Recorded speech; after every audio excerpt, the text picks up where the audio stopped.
نبی کریم علیہ السلام نے ایک دن صحابہ سے پوچھا بتاؤ بہترین عورت کون سی ہوتی ہے؟ کون ہوتی ہے؟ آکسفورڈ کی پڑھی ہوئی جی، پنجاب یونیورسٹی جس نے ایم فل کا مقالہ لکھا ہو، پی ایچ ڈی ہو جس نے پی ایچ ڈی کی ہو نمل یونیورسٹی سے، ایک کراچی یونیورسٹی کی ڈگری ہولڈر ہو، کہ باہر سے ایم بی بی ایس کر کے آئی ہو، کون افضل ہوتی ہے؟ کہ یا جو اچھی گفتگو کرے، نماز پڑھے، عبادت کرے وہ افضل؟ کوئی تو ایسی وجہ ہوگی نا۔ صحابہ سے حضور نے سوال پوچھا تو صحابہ نے بھی مختلف جوابات دیے۔ کسی نے کہا حضور پنجگانہ نماز پڑھنے والی، اور میں بات تمہاری ٹھیک ہے پر تم میری مراد کو نہیں پہنچے۔ ایک نے کہا یا رسول اللہ صلی اللہ علیہ وسلم پردہ کرنے والی، فرمایا بات تمہاری ٹھیک ہے پر تم میری مراد کو نہیں پہنچے۔ ایک نے کہا حضور با پردہ عورت، فرمایا بات تمہاری ٹھیک ہے پر تم میری مراد کو۔ حضرت علی کہتے ہیں بیٹھا میں بھی تھا بیچ، لیکن میں بھی مراد کو سمجھ نہیں پا رہا تھا، حالانکہ شہر علم کے دروازے کا نام مولا علی ہے۔ فرماتے ہیں اس وقت اللہ کی حکمت تھی کہ جواب کوئی اور دے، تو حضرت علی کہتے ہیں قد بھی میرا چھوٹا تھا، بیٹھا بھی میں پیچھے تھا، تو تھوڑی گردن اور جھکا کے نا تو میں نکل گیا اور فاطمہ کے حجرے میں پہنچ گیا۔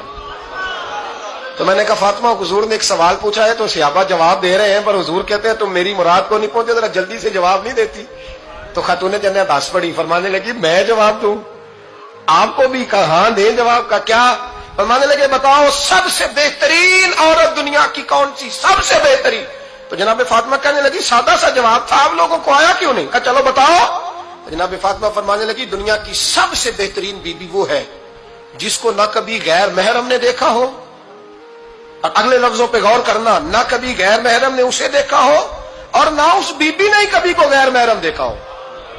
یہ کوئی پردہ نہیں کہ بی بی کہتی ہے جناب میں تو چہرہ ڈھام کے نکلی تھی، باقی میں دکاندار سب سے بات چیت کر آئی، سب کے چہرے دیکھ آئی۔ حضرت فاطمہ نے بتایا کہ تیری آنکھوں کا بھی پردہ ہے، اور وہ روایت وہاں الگ موجود ہے کہ حضور نے حضرت عائشہ صدیقہ ام سلمہ سے کہا کہ عبداللہ ابن مکتوم نابینا ہے تو پردہ کرو۔ تو یہ نابینا اس سے پہلے، سیرت نگاروں نے لکھا ہے کہ ایک دن یہ اس سے پہلے حضرت فاطمہ کے گھر چلے گئے حضور کے ساتھ، تو نبی کریم علیہ السلام نے جب ان کو لے کے حضور داخل ہوئے تو جناب فاطمہ نے آنکھیں جھکا لی، پردہ کر لیا۔ تو حضور نے فرمایا بیٹی وہ تو نابینا ہے، تو عرض کرنے لگی حضور مجھے تو نظر آ رہا ہے نا۔ یعنی حضور نے جو ازواج کو کہا وہ بات کی، جناب فاطمہ کا جو انداز ہے وہ نرالا ہے۔ تو حضرت علی کہتے ہیں جناب فاطمہ نے جواب دیا کہ بہترین عورت وہ جسے نہ کبھی غیر محرم دیکھا ہو اور نہ غیر محرم نے کبھی، وہ بی بی نے بھی کبھی غیر محرم بندہ نہ دیکھا ہو، دیکھا ہی نہ ہو اس نے۔ یہ پوائنٹ ذرا مشکل ہے، سمجھنے والا ہے۔ تو حضرت علی کہتے ہیں میں وہاں سے گردن جھکائی اور بیچ آ کے بیٹھ گیا، بات ابھی جاری تھی۔ حضور نے فرمایا آتا ہے کسی کو جواب؟ تو کہتے ہیں میں نے ہاتھ کھڑا کیا، میں نے کو حضور آتا ہے، تو حضور مسکرا پڑے، فرمایا چل بتا۔